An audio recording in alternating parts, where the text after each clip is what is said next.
Hello class ninth. आज का जो हमारा टॉपिक है वो है परमाणु में इलेक्ट्रॉनों की व्यवस्था। अर्थात कि किसी जो परमाणु है उस परमाणु में इलेक्ट्रॉन किस प्रकार व्यवस्थित होते हैं या उनकी व्यवस्था क्या होती है उसको हम पढ़ेंगे। ठीक है ना। तो हमने बात करनी है कि इलेक्ट्रॉनों की किस प्रकार की व्यवस्था किसी परमाणु में होती है।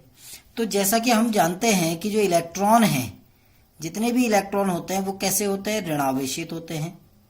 ठीक है ना। इलेक्ट्रॉन ऋणावेशित स्पीसीज है, यानी इलेक्ट्रॉनों पर ऋणावेश होता है।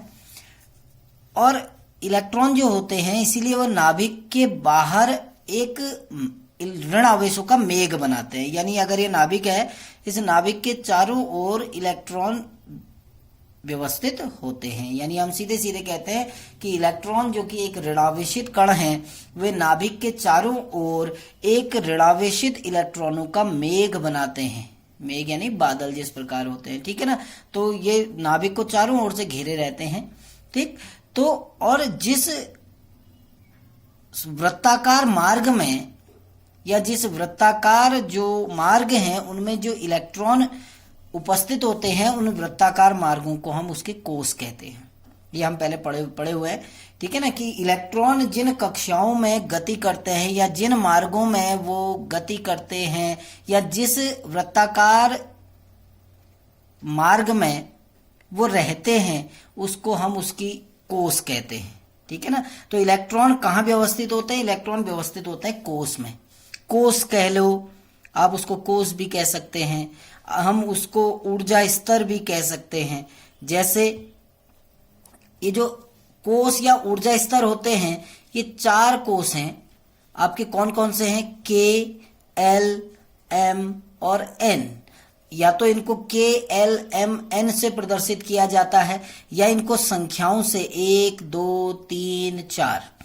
और जो इनकी ये जो आपके ऊर्जा स्तर है या जो कोष हैं, इन कोषों को नाभिक के चारों ओर वृत्ताकार मार्गों द्वारा प्रदर्शित किया जाता है। जैसे ये नाभिक है, ये एक वृत्ताकार मार्ग है, ये दूसरा वृत्ताकार मार्ग है, ये तीसरा वृत्ताकार मार्ग है और ये चौथा वृत्ताकार मार्ग है। तो ये कोष हैं। इन कोषों में इलेक्ट्रॉन रहते हैं और कोषों की गणना होती है वो नाभिक से बाहर की ओर को होती है। यानी ये पहला कोष, ये दूसरा कोष, ये तीसरा कोष और ये चौथा कोष, के, एल, एम, एन, जिसको हम 1, 2, 3, 4 इस प्रकार भी प्रदर्शित करते हैं। तो कोष कितने होते हैं? 4 होते हैं और इससे ज्यादा भी हो सकते हैं। तो के, एल, एम, एन हम इन अल्फाबेट के द्वारा इनको प्रदर्शित करते हैं। जैसे जो पहला कोष है वो के कोष है, जो नाभिक के सबसे निकट होता है। आप देखेंगे ये नाभिक है और इस नाभिक के सबसे निकट वाला जो कोष है वो कौन सा कोष है? के। दूसरा कोष आता है आपका एल कोष। एल कोष जो है वो नाभिक से पहले कोष के बाद जो दूसरा कोष आता है वो एल कोष कहलाता है।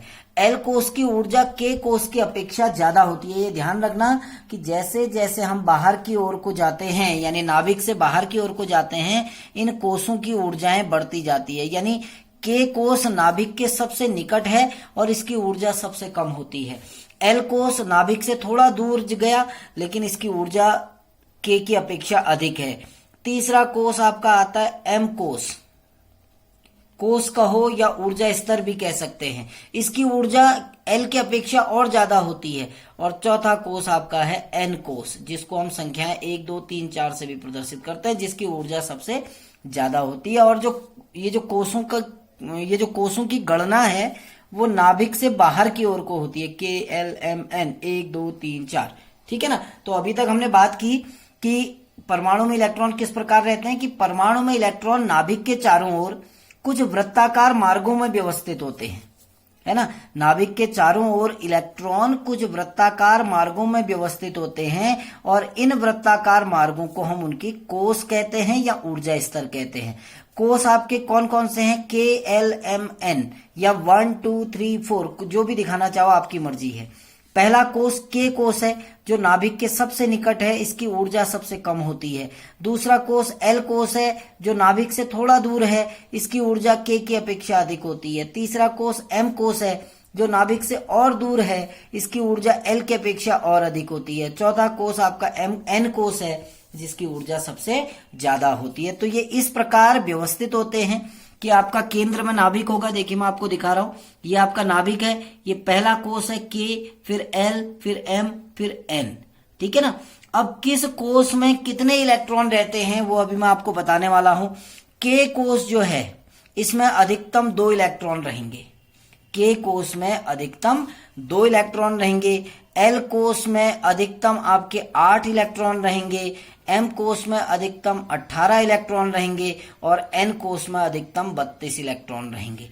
तो ये इलेक्ट्रॉनों की संख्या है जो किसी कोष में अधिकतम इलेक्ट्रॉन रह सकते हैं, ठीक है ना।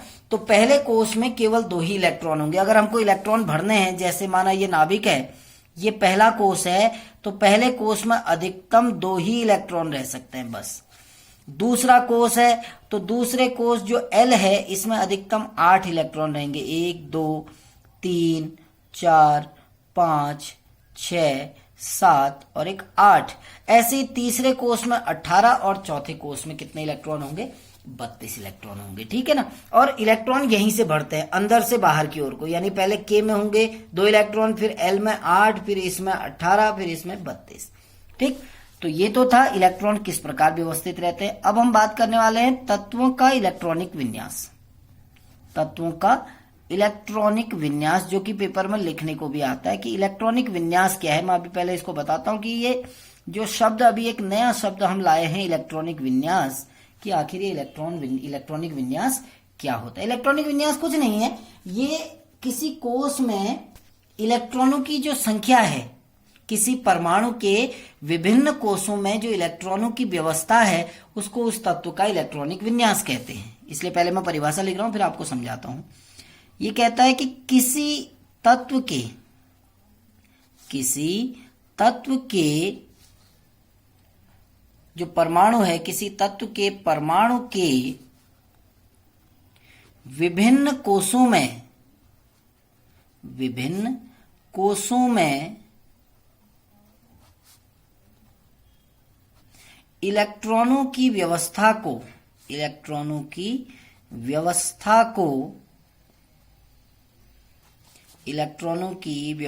को उसका इलेक्ट्रॉनिक विन्यास कहा जाता है। इलेक्ट्रॉनिक विन्यास कहा जाता है। देखो उदाहरण से समझा रहा हूं अभी, इलेक्ट्रॉनिक विन्यास कहा जाता है, ठीक है ना। अब जैसे एक उदाहरण आपको देता हूं कि हमारे पास कार्बन है, माना आपसे कहा जाए कि कार्बन का इलेक्ट्रॉनिक विन्यास लिखिए, तो हमें पता है कार्बन का जो परमाणु संख्या है वो 6 है। अब ये ध्यान देना, ये परमाणु संख्या आपको याद होनी चाहिए। जैसे हमें पता है कि कार्बन की परमाणु संख्या 6 है। अब ये 6 परमाणु संख्या से हमको क्या पता चला, पहले पढ़ा चुका हूं मैं कि कार्बन में 6 इलेक्ट्रॉन हैं और 6 प्रोटॉन हैं। ये हमें इस परमाणु संख्या से पता चल गया। परमाणु संख्या हमें क्या बताती है? इलेक्ट्रॉनों की संख्या या प्रोटॉनों की संख्या। तो इसकी परमाणु संख्या 6 है, तो इसमें 6 इलेक्ट्रॉन है। कितने इलेक्ट्रॉन है? 6। अब हमारे पास कोष कितने होते हैं? 4, K, L, M और N। अब इन कोषों में हमने इलेक्ट्रॉन भरने हैं। जैसे मैं आपको बताऊं, K कोष में अधिकतम कितने इलेक्ट्रॉन आ सकते हैं? 2, पहले बता चुका हूं। L कोष में कितने इलेक्ट्रॉन? अधिकतम 8। M कोष में 18 और N कोष में कितने आते हैं? 32। ये इलेक्ट्रॉनों की अधिकतम संख्या है। अब हमारे पास इलेक्ट्रॉन कितने हैं? 6। तो K कोष में अधिकतम कितने इलेक्ट्रॉन आएंगे? 2 ही इलेक्ट्रॉन आएंगे, 3 नहीं आ सकते। अब हमारे पास 6 इलेक्ट्रॉन थे, 2 इलेक्ट्रॉन कहां चले गए? K कोष में। बचे कितने? 4 इलेक्ट्रॉन। वो 4 इलेक्ट्रॉन कहां जाएंगे? L कोष में, क्योंकि L कोष में 8 आ सकते हैं और हमारे पास 4 हैं। तो कार्बन का जो इलेक्ट्रॉनिक विन्यास है वो क्या आ गया? 2,4। ये जो संख्या होती है इलेक्ट्रॉनिक विन्यास होता है, ठीक है ना, 2,4। तो ये कार्बन का एक इलेक्ट्रॉनिक विन्यास हो गया। यानी किस कोष में कितने इलेक्ट्रॉन है। अगर हम इलेक्ट्रॉनों की व्यवस्था बनाएं, ये कार्बन का नाभिक है। अब कार्बन में कितने कोष हैं? केवल 2। एक में 2 इलेक्ट्रॉन, एक में 4। तो कार्बन के नाभिक के चारों ओर 2 ही वृत्ताकार मार्ग होंगे बस। हो गया ना। तो पहले कोष में कितने इलेक्ट्रॉन दिख रहे हैं आपको? 2, एक और एक 2, और दूसरे कोष में कितने इलेक्ट्रॉन है? 4, 1 2 3 और एक 4। तो ये कार्बन का विन्यास हो गया, है ना। अब हम आते हैं सोडियम में। माना देखो, 2 उदाहरण बता रहा हूं, बाकी कल बताऊंगा। सोडियम का परमाणु क्रमांक 11 होता है ना। अब सोडियम में 11 इलेक्ट्रॉन है और 11 ही प्रोटॉन भी हैं, लेकिन हमको प्रोटॉन से कुछ नहीं करना है क्योंकि हमको इलेक्ट्रॉन चाहिए। तो सोडियम के पास 11 इलेक्ट्रॉन है। अब कोष कितने होते हैं? देखिए 4, K, L, M और N। अब K में अधिकतम कितने इलेक्ट्रॉन आएंगे? 2 हो गया। अब हमारे पास बचे कितने? 11 थे, 2 यहां चले गए, तो बचे कितने? 9। 9 में से L में कितने आते हैं? 8, तो 8 यहां चले जाएंगे। अब कितने बचे? 8 यहां चले गए, 2 यहां चले गए, टोटल 10 चले गए। 11 थे, 1 इलेक्ट्रॉन कहां जाएगा? M कोष में। तो कार्बन, ये सोडियम का जो इलेक्ट्रॉनिक विन्यास आएगा सोडियम का, वो क्या होगा? 2,8,1 2,8,1। और इसकी जो व्यवस्था होगी वो इस प्रकार होगी। देखो अब कितने कोष हैं? 1 2 3 कोष हैं, तो 3 वृत्ताकार मार्ग होंगे, 1 2 और एक 3। अब पहले में कितने इलेक्ट्रॉन हैं? 2 पहले कोष में। दूसरे कोष में 8 होंगे, 1 2 3 4 5 6 7 और एक 8। और तीसरे कोष में कितना इलेक्ट्रॉन है? 1। तो ये सोडियम की संरचना हो गई, यानी सोडियम के परमाणु में इलेक्ट्रॉनों की व्यवस्था है। अब कल मैं आपको बताऊंगा कि ये जो इलेक्ट्रॉनिक विन्यास है, इनको लिखने के क्या क्या नियम होते हैं, वो हम कल पढ़ेंगे। Thank you.